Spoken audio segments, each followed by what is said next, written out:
মৰমৰ ছাত্ৰ-ছাত্ৰীসকল পুনৰ ইউটিউবৰ জৰিয়তে কালি য'ত এৰিছিলোঁ তাৰ পৰা ভিডিঅ' পুনৰ আৰম্ভ কৰিছোঁ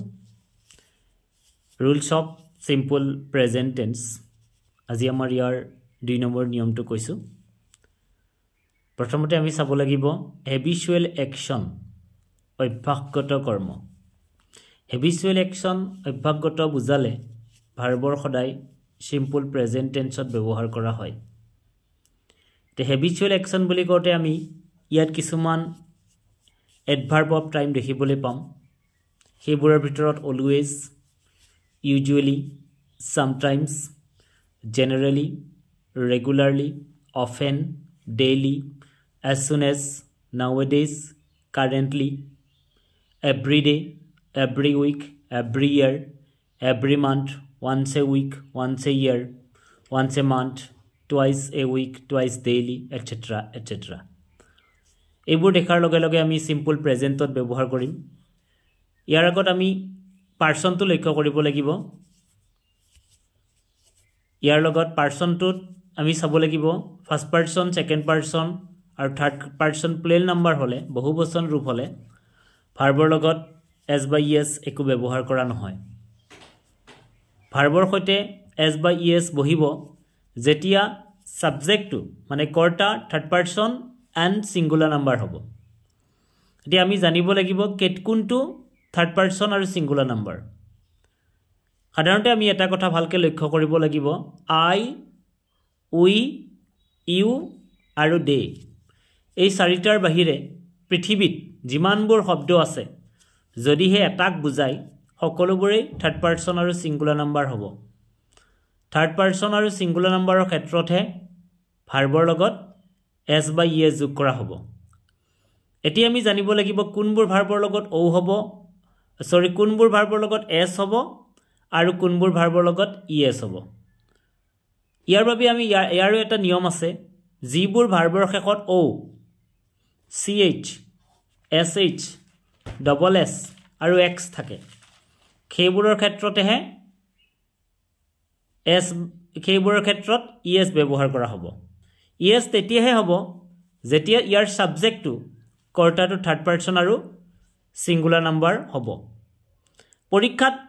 এনে ধৰণৰ কোৱেশ্চনবোৰ আহিলে আমি লক্ষ্য কৰিব লাগিব example I usually go to bed at 11 o'clock এই বাক্যটো হায়াৰ সেকেন্ডাৰী ইংলিছত কেইবাবাৰো আহিছিলে ইয়াত ব্ৰেকেটটো উঠাই দিলে শুদ্ধ হ'ব কাৰণ আই টু ফাৰ্স্ট পাৰ্সন আৰু ইউজুৱেলি এটো এডভাৰ্ব অফ টাইম গতিকে গো টু গোৱে হৈ থাকিব যদি ইয়াত সাবজেক্টটো হি থাকে তেতিয়া গোস হ'ব কাৰণ ইফালে ইউজুৱেলি আছে ইউজুৱেলি হল এডভাৰ্ব অফ টাইম গতিকে সিম্পল প্ৰেজেন্ট ঠিক তেনেকৈ যদি আমি চাও সিতা গোস টু স্কুল এভৰিডে ইয়াত গোস এটো কাৰণে হৈছে সিতা টু থাৰ্ড পাৰ্সন হৈছে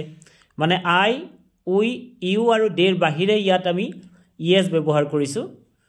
গতিকে ভাৰ্বৰ সৈতে আমাৰ ইয়াত ইএস হৈছে আৰু ঠিক তেনেকৈ Ram always goes to school on foot ৰামে সদায় খুজকাহি স্কুললৈ যায় তেনেকুৱা please ring me up as soon as he comes এনেকুৱা ধৰণৰ বাক্যবোৰ সদায় সিম্পল প্ৰেজেন্ট টেন্সত ব্যৱহাৰ কৰা হয় এতিয়া আমি ইয়াৰ বাবে যিবোৰ এডভাৰ্ব আছে এডভাৰ্ব অফ টাইম আছে সেইবোৰ অতিকৈ মনত ৰখা প্ৰয়োজন